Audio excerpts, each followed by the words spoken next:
Many years ago, a young man named Giovanni Guasconti left his home in Naples to study in northern Italy. He took a room in an old house next to a magnificent garden filled with strange flowers and other plants. The garden belonged to a doctor, Giacomo Rappaccini. He lived with his daughter Beatrice in a small brown house in the garden. From a window in his room, Giovanni had seen that Rappaccini's daughter was very beautiful, but everyone in Padua was afraid of her father. Pietro Baglioni, a professor at the university, warned Giovanni about the mysterious Dr. Rappaccini. "He is a great scientist," Professor Baglioni told the young man, "but he is also dangerous. Rappaccini cares more about science than he does about people. He has created many terrible poisons from the plants in his garden." One day, Giovanni found a secret entrance to Rappaccini's garden. He went in. The plants all seemed wild and unnatural. Giovanni realized that Rappaccini must have created these strange and terrible flowers through his experiments. Suddenly, Rappaccini's daughter came into the garden. She moved quickly among the flowers until she reached him. Giovanni apologized for coming into the garden without an invitation, but Beatrice smiled at him and made him feel welcome.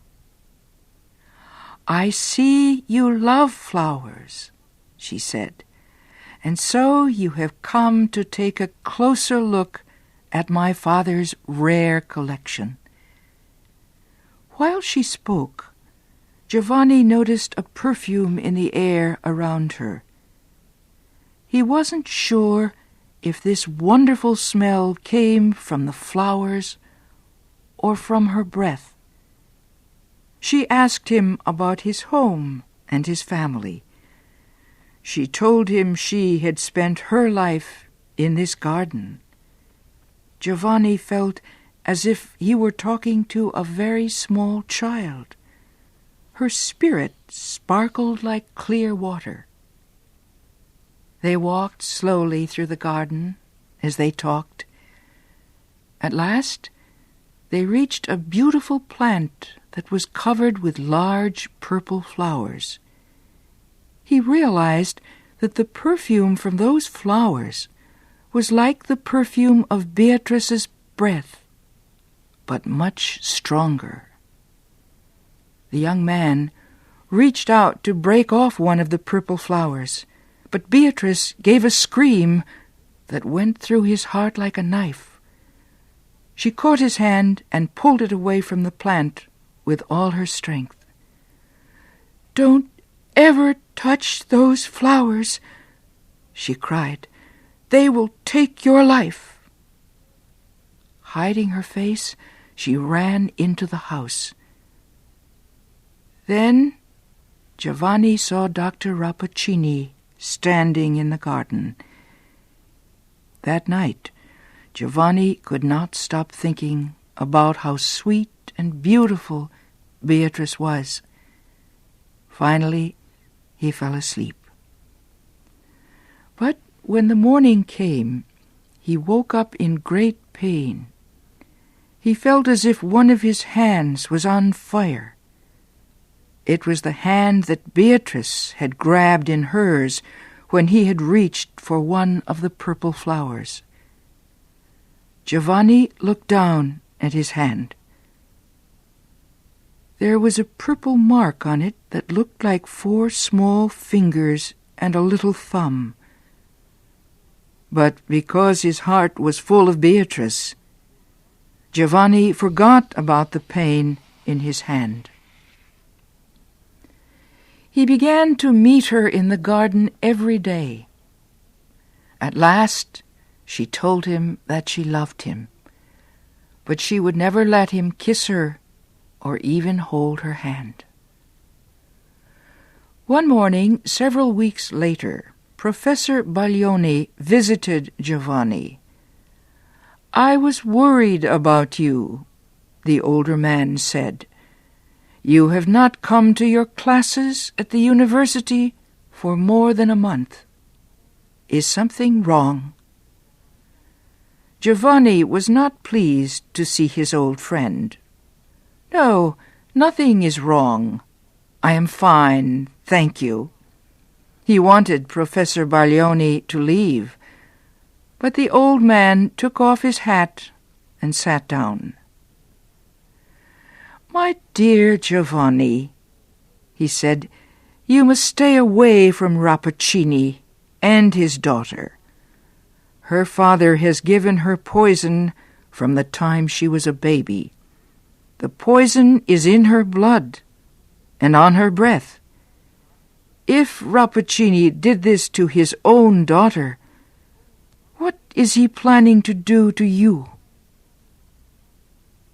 Giovanni covered his face with his hands. "Oh, my God," he cried. "Don't worry," the old man continued. "It is not too late to save you, and we may succeed in helping Beatrice too. Do you see this little silver bottle? It holds a medicine that will destroy even the most powerful poison. Give it to your Beatrice to drink." Professor Baglioni put the little bottle on the table and left Giovanni's room.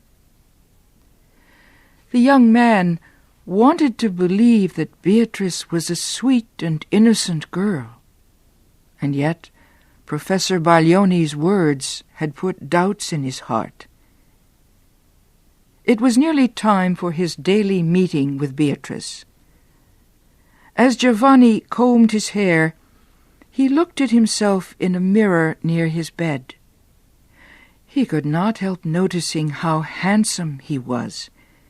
His eyes looked particularly bright, and his face had a healthy, warm glow. He said to himself, "At least her poison has not gotten into my body yet."